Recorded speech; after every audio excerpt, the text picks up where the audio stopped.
And is a very strong man. अच्छे अच्छे को गिरा सकता है वो. So I think it just a little classy chugli, but it's chugli is chugli.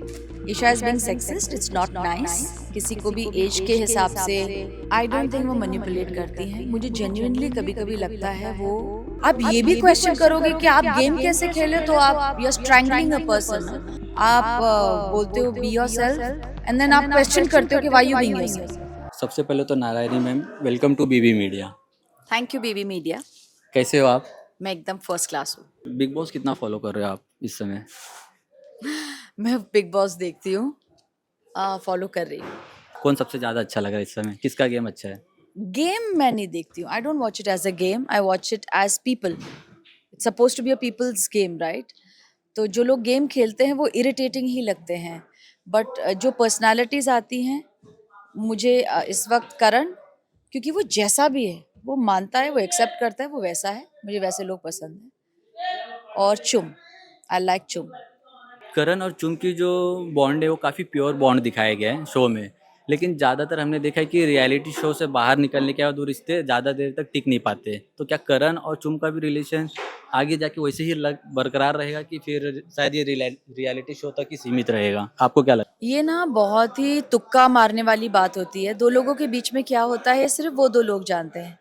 और आप जो कह रहे हैं कि जनरली बाहर आकर रिलेशनशिप्स फिजल आउट हो जाते हैं, ये मीडिया की वजह से होता है. इतना प्रेशर आ जाता है ना दो लोगों पर कि हमें ये वर्क करना ही है, या हमें ये कैसे वर्क करना है, या हम कैसे दिख रहे हैं, हमें क्या कमेंट्स मिल रहे हैं. तो एक रिलेशनशिप नेचुरली पनप नहीं पाता है इतने प्रेशर के अंदर. तो उन दोनों का होगा कि नहीं होगा, हाउ कैन वी नो. है? अभी रिसेंटली मीडिया इंटरेक्शन हुआ था बिग बॉस हाउस में, जिसमें मीडिया ने करण को डायरेक्टली कहा कि आप बातों को घुमा फिरा के करते हो, प्लस आपने 12 साल वाली फ्रेंडशिप का जो जिक्र है वो बस फुटेज पाने के लिए किया है. आपको क्या लगता है? मैंने दो लास्ट के एपिसोड्स नहीं देखे हैं, तो मुझे नहीं पता. बट जहाँ तक घुमाने की बात है, वो तो खुद ही एक्सेप्ट करता है कि हाँ वो बातें घुमाता है. सो आप ये भी क्वेश्चन करोगे कि आप गेम कैसे खेले, तो आप you are strangling a person ना. आप बोलते हो be yourself and then आप क्वेश्चन करते हो कि why you being yourself. That doesn't make sense. Karan के एज को लेके भी ईशा ने काफ़ी सवाल उठाया, 47 साल वाले, कि वो 47 साल के हैं. तो क्या एज मैटर करता है एक रियलिटी शो में आने के लिए? अगर मैटर करता है ना, वो 47 साल के हैं. ईशा कितने साल की है? Isha almost I think 28-27. है ना. जो भी फिजिकल एक्टिविटीज है ना, लड़की के हिसाब से ईशा को दे दो और करण को दे दो.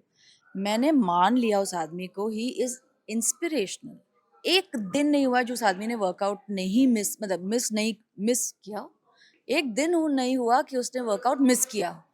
इन खतरों के खिलाड़ी और इन रियल लाइफ ही is consistent and is a very strong man. अच्छे अच्छे को गिरा सकता है वो. So I think Isha is being sexist, it's not nice. किसी को भी एज के हिसाब से शेम करना, शेम करने वाली बात क्या है. वो भी किसी दिन 47 की तो होगी ही ना.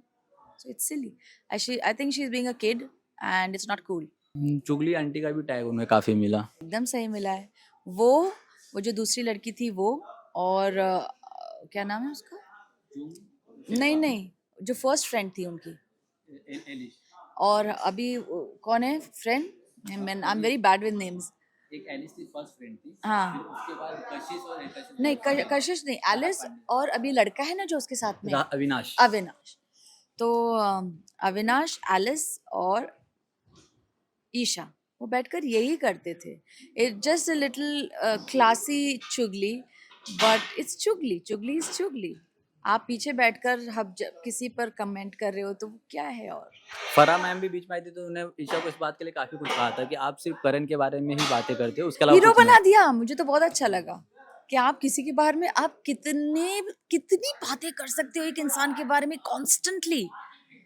तो फायदा करण का हो गया. विवियन के गेम को लेके क्या कहना है? क्योंकि उनकी वाइफ नूरन भी आई थी, प्लस बाकी लोगों ने भी कहा, कामिया मैम ने भी कहा कि आपको कहीं ना कहीं ईशा और अविनाश यूज़ कर रहे हैं, वो आपके उतने सच्चे फ्रेंड नहीं है, वो वन साइड फ्रेंडशिप दिख रही है. लेकिन इसके बावजूद विवियन जो है वो उनके साथ ही अपना गेम प्ले कर रहे हैं. तो क्या ये मतलब मजबूरी हो सकती है, या फिर विवियन का कोई नया गेम स्ट्रेटेजी हो सकती है? आई थिंक जब आप उन लोगों के साथ में घर में रह रहे होते हो ना, और आपके पास में वो सिर्फ दो ही फ्रेंड्स हैं, और आप नहीं समझ पा रहे हो कि जो आपके साथ में कॉन्स्टेंटली रह रहे हैं, क्या वो सचमुच मेरे साथ में नहीं है? वो जज करना हर किसी की बात नहीं है। और अगर आप जान भी गए हो, तो आप कुछ लोग कन्फ्रंटेशनल नहीं होते हैं, जो बोल सके कि क्या तुमने ऐसा किया, I did not like it, either apologize और I would not like to be friends with you. बहुत कम लोग ऐसा कर पाते हैं and I don't think Vivian is very soft person.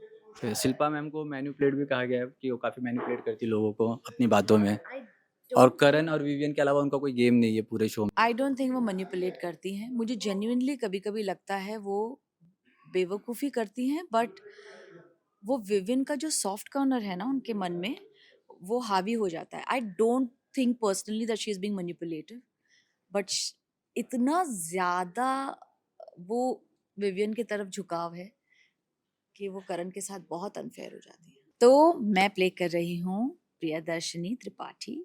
नया कैरेक्टर है, बड़ा मज़ा आ रहा है, आप ज़रूर देखिएगा। और बीबी मीडिया को all the best and thank you so much.